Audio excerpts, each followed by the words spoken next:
I never thought my own family would sit across a dinner table from me and treat my future like something they had the right to vote on. I never thought the people who were supposed to love me most would look me in the eye and tell me that my body, my time, and my entire life were already spoken for. But that is exactly what happened on a Sunday afternoon in my aunt's dining room. And the worst part wasn't the demand itself. The worst part was how certain they all were that I would just go along with it. My name is Caroline Avery and I am 31 years old. I live in a small apartment in Nashville, Tennessee. And for the past 4 years I have been quietly rebuilding a life that almost fell completely apart. I went through a brutal breakup at 27, lost a business I had spent 3 years building, and spent about 18 months just trying to get back to a place where I could breathe normally again. I am not someone who gives up easily.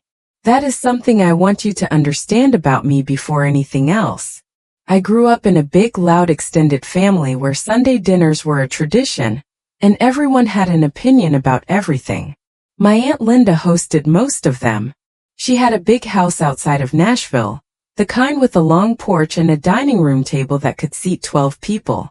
Those dinners were always full of noise and food and the kind of warmth that makes you feel like you belong somewhere. I loved those dinners growing up. By the time I was 31, I had a different relationship with them. My cousin Renee was 35 and had been married for 6 years to a man named Greg who everyone in the family adored. They had been trying to have a child for 3 years. 2 rounds of IVF had failed. A third was considered too risky due to a medical condition Renee had developed. The family had watched her go through all of it with a mixture of deep sympathy and growing desperation on her behalf. I felt for Renee. I genuinely did. We had been close when we were younger. We grew up more like sisters than cousins. I had cried with her on the phone after her second IVF failed. I had sent her flowers and sat with her in silence when words didn't seem like enough. What I did not know, what no one had told me, was that for the past 2 months the family had been meeting without me. They had been discussing me, my health, my age, my current relationship status, which was single, my availability, whether I was in a stable enough place in my life to be considered. Considered for what, you ask? That is what I found out at Sunday dinner. It was a regular afternoon in October. The leaves were turning outside and the air smelled like wood smoke and apple pie when I walked through Aunt Linda's front door. Everything seemed completely normal. My Uncle Dave was watching football in the living room. My mom was in the kitchen helping with the salad. Renee and Greg were already seated at the table and Renee smiled when she saw me, warm and familiar the way she always did. I had no idea. We sat down. Grace was said. Food was passed around. For about 20 minutes it was just a normal family dinner and I was happy to be there. Then my Aunt Linda set down her fork, folded her napkin in her lap, and said she wanted to talk about something important. The table got quiet in that specific way that happens when everyone already knows what is about to be said except one person. That one person was me. Linda said that the family had been thinking a lot about Renee and Greg's situation, and that after a lot of prayer and conversation they had come to a conclusion. She said that the most loving thing, the most family-oriented thing, would be for someone close to Renee to step forward as a gestational carrier. I nodded slowly, not yet understanding why she was looking at me the way she was looking at me, and then she said my name. She said that given my age, my health, and my current circumstances, they all felt I was the best and most natural choice. I put down my fork. My mom, sitting 2 seats to my left, reached over and patted my hand as if this were a gentle and obvious suggestion. She said that Renee had always been there for me, and that this was a way for me to give something meaningful back. I looked across the table at Renee. She wasn't surprised. She wasn't uncertain. She was waiting. There was a hopefulness in her expression that was real and I could see it, but underneath it was an assumption that I could also see clearly. She had already decided I would say yes. Greg cleared his throat and said they had done a lot of research, and that they wanted to make sure everything was handled properly. He reached beside his chair and placed a manila folder on the table. He slid it toward me in the same motion you'd used to pass the bread basket. I stared at that folder for a long moment. Then I opened it. Inside was a printed document, several pages long, tabs on certain sections. It had the name of a reproductive law firm at the top of the first page.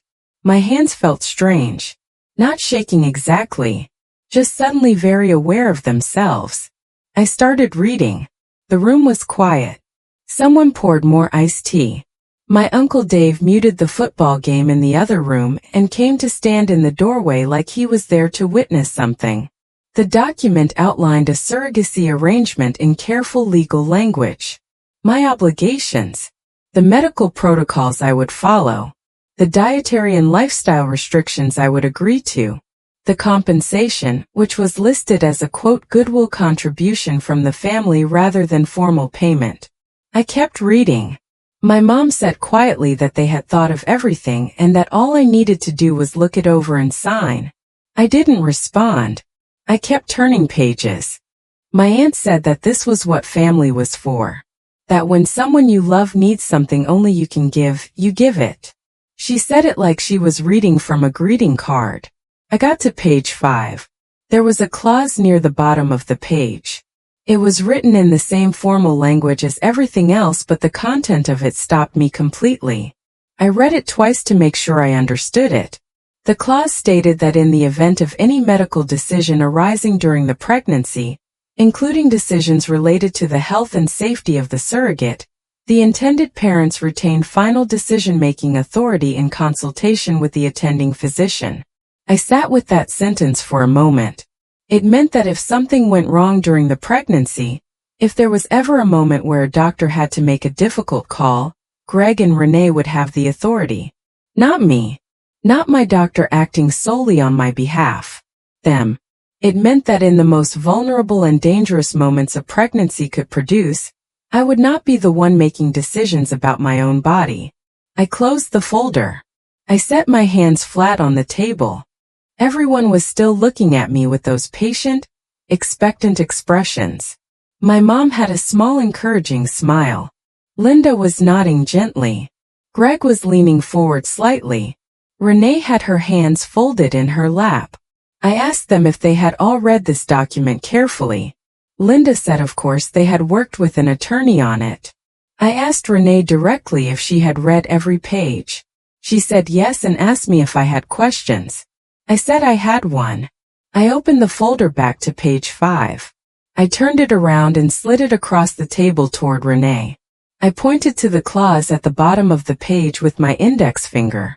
I asked her to read that part out loud. She looked down. She read it to herself first. I watched her expression shift just slightly. She read it out loud in a careful voice. When she finished, the table was very quiet.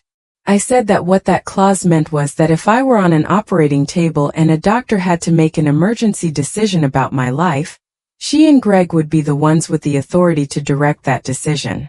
Not me. Not my family. Them. Greg said that was not how it was intended. I said that intention and legal language were two different things and that this was the legal language. My mom started to say that I was reading too much into it, and I held up my hand gently and asked her to please let me finish.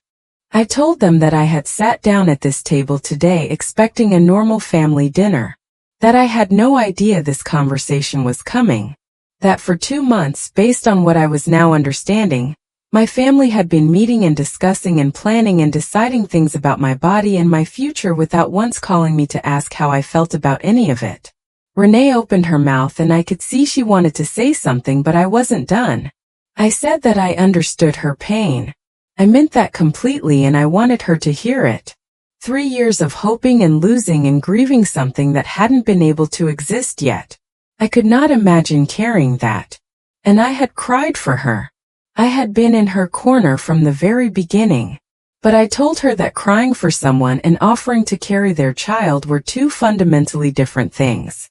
And one of them required my consent given freely, not assumed at a dinner table in front of the whole family.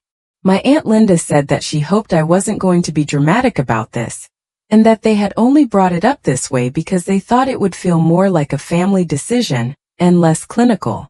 I looked at her for a moment. I told her that making it feel like a family decision when I had no say in whether the decision was being made at all was not actually a family decision. It was a presentation. And there was a difference. My Uncle Dave was still standing in the doorway and he had gone very quiet. My mom had stopped smiling. I picked up the folder. I held it in both hands and I said clearly and calmly that I was not going to sign this. Not because I didn't love Renee. Not because I didn't understand what she was going through. But because no amount of love, no debt of gratitude, and no family expectation gave anyone the right to sit down at a table with a legal contract for my body and expect me to sign it because the room was watching. Greg said that they had spent a lot of money on the attorney and asked if I was just going to walk away from this. I told him that the amount of money he spent preparing a document I had no knowledge of was not my responsibility. Renee's eyes were wet. I looked at her and I softened my voice. I told her I was sorry. Genuinely. I told her that I hoped with everything in me that she would find a path to the family she wanted. I told her she deserved that. But I also told her that I deserved to be asked. Not presented to. Not decided for. Asked. With time to think, with space to consider, with the option to say no without a roomful of people watching to see if I would disappoint them. She nodded. Very slowly. And in that nod I could see that some part of her knew I was right. I stood up. I set the folder back on the table in front of Greg. I picked up my jacket from the back of the chair and I said goodbye to everyone in the room. Not coldly. Not dramatically. Just honestly. My mom followed me to the front door. She asked me in a low voice if I was really going to leave like this. I stopped with my hand on the door and I turned to look at her. I told her that I loved her. I told her that I knew she thought she was doing something supportive by being part of this. But I asked her to imagine for one moment that someone had shown up to a family dinner with a legal contract for her body and expected her to sign it because the room needed her to. She didn't answer. I kissed her cheek and walked out. The evening air was cool and clear. Nashville in October has a particular quality to it. Something about the light and the temperature together that always makes the world feel like it's settling into itself. I sat in my car in the driveway for a few minutes without starting the engine. I wasn't angry. That surprised me. I had expected to feel angry. What I felt instead was something closer to sad. Sad for Renee and the genuine pain underneath all of it. Sad for the version of our family I had believed in before that dinner. Sad for the way love can get twisted into leverage by people who don't even realize they're doing it. But underneath the sadness was something solid. I had not signed anything. I had not agreed to anything. And I had not let the weight of the room or the eyes around that table change the answer that was true for me. 3 days later, Renee called me. I answered. She didn't start with an apology immediately. She started by saying that she had reread the contract after I left, and that she had called the attorney and asked about the clause I had pointed out, and that the attorney had confirmed exactly what I said it meant. She was quiet for a moment after that. Then she said she was sorry. She said she had been so consumed by her own grief that she had stopped thinking about what she was asking me to do. She said she had let herself believe that because she wanted it so badly and because the family was behind her, it was somehow already settled. She said she was ashamed of that. I told her I appreciated her saying it. She asked me if there was any version of this, any conversation we could have in the future, where I might be open to talking about it differently. I told her honestly that I didn't know, that I needed time, and that the answer to that question could only come from a place of genuine freedom, not obligation. She said she understood. We stayed on the phone for a while longer. We talked about other things. Small things. Her garden. A show we had both been watching. The sound of her voice was different by the end of the call. Quieter. More careful. Like someone who had put down something heavy and was still getting used to the feeling. I think about that dinner sometimes when I am sitting in my apartment on a quiet evening. I think about the folder sliding across the table and the way everyone's eyes were on me, and the way the room had already decided before I walked through the door. And I think about the moment I closed that folder and found my own voice in a room that hadn't saved a seat for it. I did not blow anything up that night. I did not yell or throw anything or deliver a speech designed to wound. I just told the truth. My truth. In a room that had forgotten I was allowed to have one. And sometimes that is the most powerful thing a person can do. Not performing strength.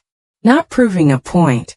Just quietly, clearly, unmistakably refusing to become what someone else's need requires you to be. I chose myself that night in October. And every day since I have been grateful that I did.